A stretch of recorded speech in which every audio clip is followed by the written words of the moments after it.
जयपुर के पास रामपुरा गांव के अशोक शर्मा ने आईपीएल 2026 में 154.2 किलोमीटर प्रति घंटे की रफ्तार से गेंद फेंककर सीजन की सबसे तेज गेंद का रिकॉर्ड बनाकर क्रिकेट जगत में नाम कमाया है। किसान पिता नाथूलाल और गृहिणी मां लाली देवी के बेटे अशोक ने परिवार की आर्थिक कठिनाइयों के बावजूद अपने बड़े भाई अक्षय के त्याग और समर्थन के दम पर क्रिकेट में करियर बनाया। अरावली क्रिकेट एकेडमी में प्रशिक्षण के बाद कोविड काल में कोच के निधन के बावजूद अशोक ने हार नहीं मानी और गुजरात टाइटंस ने उन्हें मौका दिया है।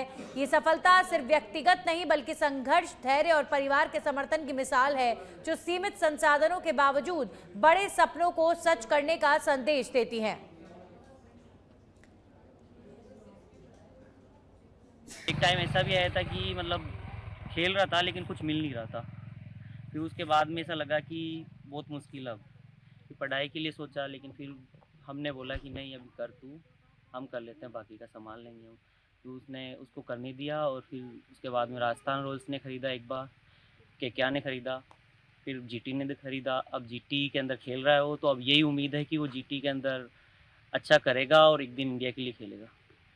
आपको कैसा उस टाइम जैसे आईपीएल खरीदा गया है टीमों से, जब कैसा महसूस हुआ कि आपका भाई को खरीदा है? क्या लगा आपको मेहनत का? मेहनत तो वो हमेशा से मेहनती है और इतना एक्साइटेड थे कि हमें उम्मीद थी कि वो बिकेगा, बट जब वो खरीदा गया और इस बार जैसे आशीष सर ने उसको मौका दिया, जीटी ने मौका दिया, तो ये लग रहा है कि वो पूरे मैचेस खेलेगा और एक ना एक दिन वो इंडिया के लिए ज़रूर खेलेगा। आपके भाई से जब आपकी मुलाकात हुई, क्या कहा उस टाइम पे जब उन्होंने खरीदा? उसका उस टाइम का क्या आपका पल था घरों का? वो काफ़ी एक्साइटेड था और हमने तो एक ही चीज़ बोली कि तू बस ओनली खेल पे फोकस रख, बाकी का हमारा है सब कुछ। 2019 से 20 में उसने केकेआर में हुआ पहले, लेकिन केकेआर में उसको मौका नहीं मिला। उसके बाद फिर 2 साल वो नेट बॉलर रहा राजस्थान रॉयल्स में, वहाँ भी मौका नहीं मिला। फिर मेन टीम में आया राजस्थान में, वहाँ भी मौका नहीं मिला। और इस बार जैसे जीटी में आया, जीटी में मौका मिला है और अभी कल परसों के मैच में उसने सबसे तेज़ बॉल भी डाली है। तो यही उम्मीद करते हैं कि आगे अब जल्द से जल्द वो इंडिया में भी खेले। आप जब साथ रहते थे तो क्या उसकी ऐसी बातें थी जो दिल को छू जाती थी? उसको क्या लगता था क्या शुरू से कि मैं यहाँ तक पहुँच पाऊंगा? कई परिस्थितियां भी देखी होगी। शुरू से तो ऐसा कोई था नहीं, लेकिन ये था कि विश्वास था उसको कि कुछ ना कुछ मैं अच्छा करे जाऊंगा। जब से वो उनके कोच के संपर्क में आया था विकास यादव के, तब से वो उसमें थोड़ा सा दोनों साथ साथ पढ़ जाओ जा तो वहाँ क्रिकेट की भी लगन लागती। मैं तो खूब लड़े भी, चाहे गरीब का टाइम में, चाहे काम करा वो चाहो, चाहे खेता में, अरे भाग भी जाओ जा तो खेलता खेलता आगे जाब लगा तो बड़ो भाई समझदार से जी भी नहीं भाई, बाप क्यों एक नहीं खिलाऊँ, दोनों को नहीं खिला सकूँ। तो बड़ो भाई समझ को भाई अब एक ही खेला ला, दो को नहीं खेला।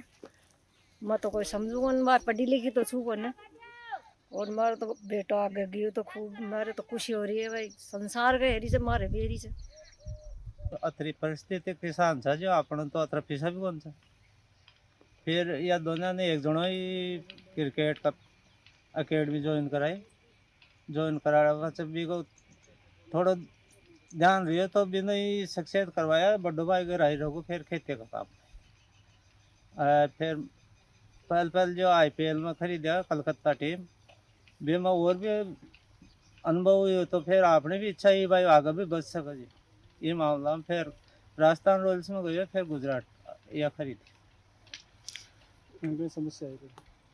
समस्या तो अब किसान तो दोनों बाप बेटो खेती करे, चार भी ना आगे बढ़वाया गया।